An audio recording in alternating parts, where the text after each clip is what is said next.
So how did the solar panels feel after they were installed?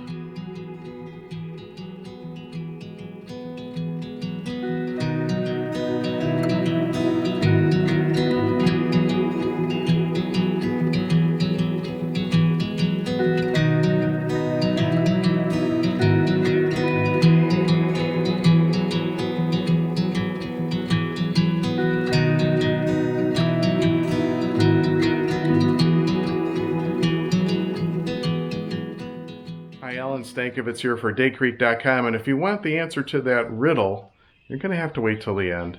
Sorry. Anyways, today's a nice sunny day, but it is rather windy, so I figured instead of actually filming from out by the solar panels, I would do it inside of our greenhouse where it's a bit quieter. So I wanted to bring everyone up to date as to our solar installation. Things actually went better than expected and got done sooner.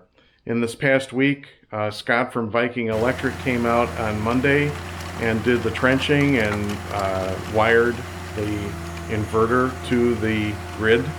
And then on Thursday instead of Friday, MiEnergy came out and installed the meter and commissioned the system. So we are 100% done and making all sorts of electricity. Today's a bit on the hazy side, but we're still making a lot of kilowatts, and so far I'm really impressed. I'm going to do one more video after this one, which will go into more details on how the system performs and compare it to the old system.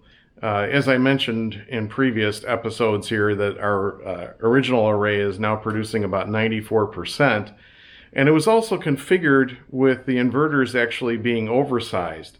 And with this new system, the inverters are actually undersized.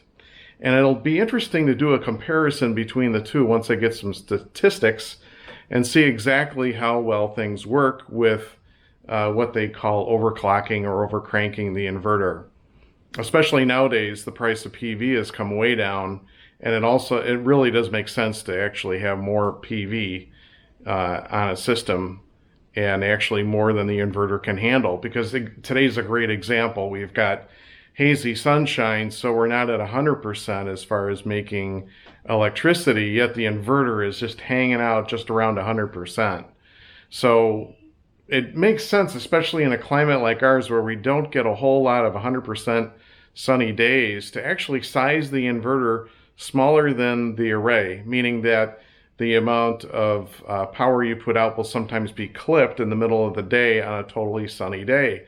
But over the long haul, over a 365-day period, it's interesting to compare the two and see how well they do, one being a normal size system and one with the panels being oversized compared to the size of the inverter. But we'll get more into that in the next episode about our solar panels. But for today, I just want to bring everyone up to date to let them know how things have progressed. I am tickled pink, or whatever color I am, I guess green today. In any event, Scott at Viking Electric, thank you, Scott. You were wonderful.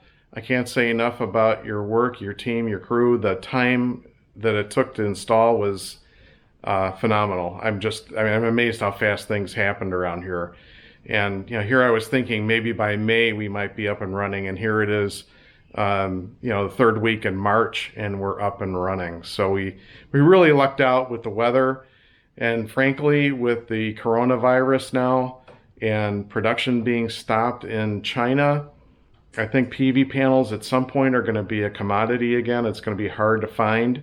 And we are so very fortunate to have gotten this in before things really went south. So again, thank you, Scott from Viking Electric. I'd also like to give a lot of thanks to MiEnergy. It was really easy working with our local electrical co-op to get this installed.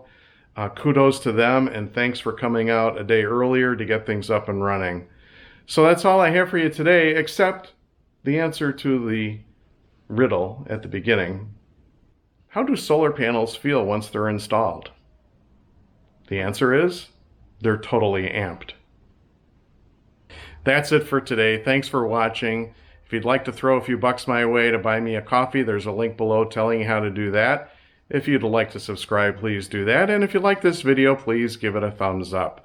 Until next time, take care, stay safe, and hopefully healthy.